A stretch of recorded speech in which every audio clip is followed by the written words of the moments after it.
எல்லாருக்கும் நமஸ்காரம். இப்போ நம்ம அடுத்தது பார்க்க போகிற தசை வந்து கேது தசை. இந்த கேது தசை அப்படின்னு சொன்னாலே அதோடைய தெய்வம் வந்து பிள்ளையார் தான். அப்போது கேது தசையில் கேது புக்தி, அதுக்கு வெள்ளி பாத்திரம் தானம், அதர்வைஸ் மிருத்யுஞ்சய ஜபம் அதை வந்துட்டு பண்ணலாம். கேது தசை கேது புக்தி. கேது எப்படின்னா அவர் வந்து மோட்சக்காரகன், ஞானக்காரகன். அவர் வந்து நம்மளுக்கு நிறைய ஞானத்தை கொடுப்பார். நிறைய பேர் வந்து கேது திசையில் கல்யாணம்லாம் அவ்வளோ சீக்கிரம் பண்ண மாட்டா. என்ன காரணம் கேட்டால் அதில் நல்ல பிரிவினையை ஏற்படுத்துறது கேது. அதுக்கப்புறம் கேது தசையில் சுக்கிர புக்தி, துர்கா ஜபம், துர்கா பூஜை. அதுக்கப்புறம் கேது தசையில் சூரிய புக்தி, வெள்ளை எருது தானம், நந்தி விக்கிரக தானம், சிவாஷ்டோத்திர ஜபம் இது பண்ணுறது நல்லது. கேது தசை ராகு புக்தி, எருமை தானம், பூசணிக்காய் தானம். இந்த பூசணிக்காய் தானம் எங்கே கொடுக்கலாம் அப்படின்னு கேட்டால் அன்னதானம் நடக்கிற இடத்துல கொடுங்கோ, ரொம்ப விசேஷம். ஐயப்பன் பூஜை அந்த மாதிரி நடக்கிற இடங்களில் எங்கெல்லாம் அன்னதானம் நடக்கிறதோ அங்கே வந்து பூசணிக்காயை தானம் பண்ணுறது. அப்படி இல்லை அப்படின்னா சில இடத்துல எல்லாம் அந்த ஃப்ரீயாக சாப்பாடு கொடுக்கறது அந்த மாதிரிலாம் பண்ணிகிட்டு இருப்பாள்.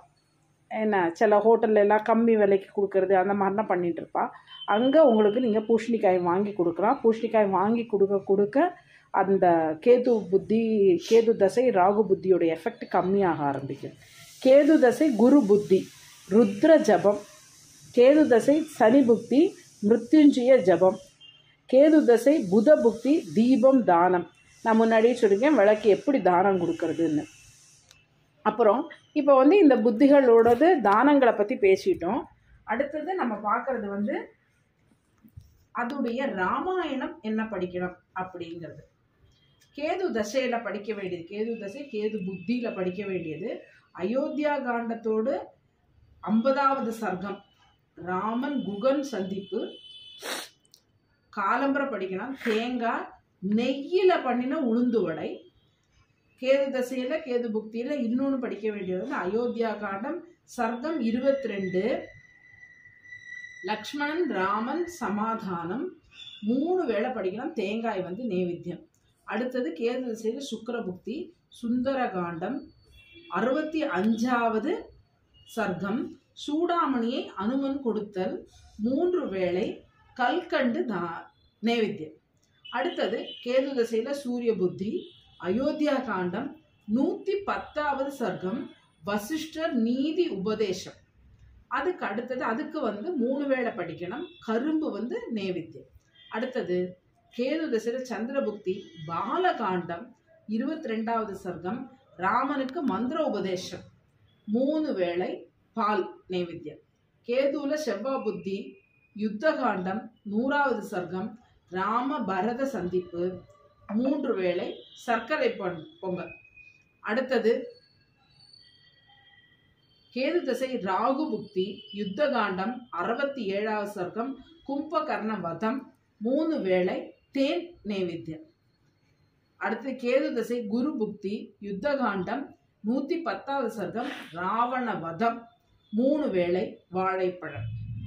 கேது தசை சனி புத்தி, அயோத்தியா காண்டம் 58வது சர்க்கம், தசரதர் வருத்தம். அதுக்கு வந்து நைவேத்தியம் வந்துட்டு நாவல் பழம். 3 வேளையும் படிக்கணும். அடுத்தது கேது திசையில புதன் புக்தி, அயோத்தியா காண்டம் 110வது சர்க்கம், அனுசூயை ஆபரணம் தருதல். 3 வேளை திராட்சை.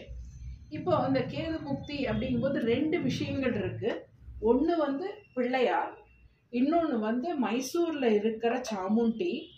அதுக்கப்புறம் வந்துட்டு யமதர்மராஜாக்கு எங்க கோவில் இருக்கோ அங்க. இதை வந்துட்டு இந்த ஜாதகத்துல இந்த புத்திகள் கேது தசை நடக்கும் பொழுது இந்த வழிபாடுகள் உங்களுக்கு நல்ல பலன் தரும். அதை தவிர இந்த மல்டி கலர் பூ போட்ட துணி அது யாருக்கா வாங்கி கொடுக்குற வஸ்திர தானம் பண்றோம் அப்படின்னா மல்டி கலர் கொடுக்கறது தான் கேதுக்குள்ளது, அதையும் கொடுக்கலாம்.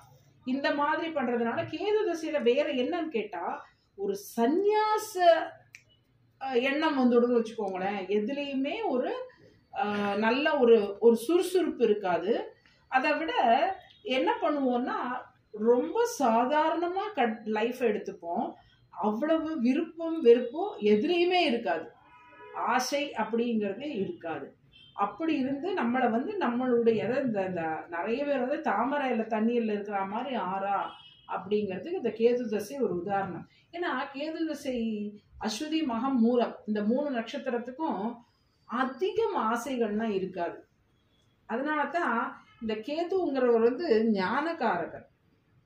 இந்த நீங்கள் கேட்டிருப்பீள், இந்த மூலத்து பொண்ணு வந்து மாமனாருக்கு ஆகாது அப்படிங்கிறது. ஏன் இதை சொல்கிறோம் அப்படின்னு சொன்னால், மூலத்தூர்ல பிறந்தவா வந்து புத்திசாலித்தனம் ஜாஸ்தி.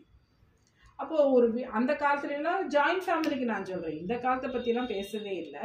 அந்த காலத்தில் ஏன் எடுக்காமல் இருந்தான்னா அவள் வந்து இவாளோட கொஞ்சம் புத்திசாலியாக இருப்பாள். என்ன அதனால என்னன்னு கேட்டால் கொஞ்சம் கஷ்டம். மாமனாரை விட நல்லா ஐடியா கொடுக்குற மாட்டு பண்ணா வந்து அமைஞ்சிடுவான். அதனால தான் அதை வந்து பண்ணாமல் இருந்தாலே தவிர வேற எதுவும் கிடையாது. அப்போ ஆண் மூலம் அரசு ஆளுன்னு சொல்றாள். அவன் புத்திகாரகனா அவனை வந்து சபையில் ஏற்றுன்னு இருந்தான், அதனால அவனோட நன்னா போயிட்டு இருந்தது. ஆனால் பெண் சொல்றது சபை ஏறாது.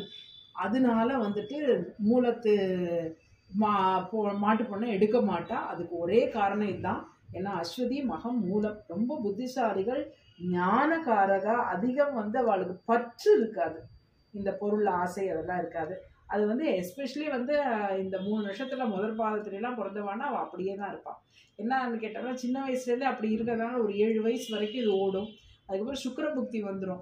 இந்த 1 வருஷம்லாம் பேலன்ஸ் இருக்குது பாருங்க. இதாவது அஸ்வதி மகம் மூலத்தில் 4வது பாதமாக வந்திருக்கிறவாளுக்குன்னா 1 வருஷம் 1.5 வருஷம் தான் கேது தசை இருக்கு. அது குழந்தையா இருக்கும்போதே போயிடும். ஸோ அந்த குழந்தைகளுக்கு எதுவும் தெரியாது. அப்போ சுக்கிர புத்தியில் வந்துட்டு நிறைய ப்ராப்ளம் பண்ணிடுவாள். ஆனால் அந்த 7 வருஷம் கேது தசை நடந்து மினிமம் 5 வருஷம் நடந்து இருந்த குழந்தைகளாக இருந்ததுன்னா சுக்கிர தசையில் அத்தனை வந்துட்டு ப்ராப்ளம் அவளால் இருக்காது. குட்டி சுக்கிரன் குடியை கெடுக்கும், நிறைய வேண்டாத எண்ணங்கள், படிக்கிறது அந்த மாதிரிலாம் இருக்கும். அதுதான் விஷயம். இது வந்து கேது தசையோட முடியறது. அடுத்தது நம்ம வந்து சுக்கிர தசையை பற்றி பேசுகிறோம். அதுதான் கடைசி இது. இந்த பரிகாரங்கள் அப்படிங்கிறது நீங்கள் லைஃப் லாங் இதை யூஸ் பண்ணிக்கலாம். அவ்வளோ சீக்கிரம் ஒவ்வொருத்தரும் சொல்ல மாட்டா. நம்மளை பொறுத்த வரைக்கும் யார் எந்த திசையில் நடந்தாலும் சரி, இப்போ நிறைய 7 சனி அது இது எல்லாமே சேர்ந்து எல்லாரும் ஒரு கன்ஃபியூஸ் பண்ணிட்டு இருக்கும்போது தசாபுதி தான் நம்மளுக்கு வந்து நல்ல பலன் கொடுக்கும், பரிகாரத்துக்கு ஒரு பலன் கொடுக்குங்கிற ஒரு எண்ணத்தில் போட்டிருக்கிறது தான் இந்த பதிவுகள். நன்றி, வணக்கம்.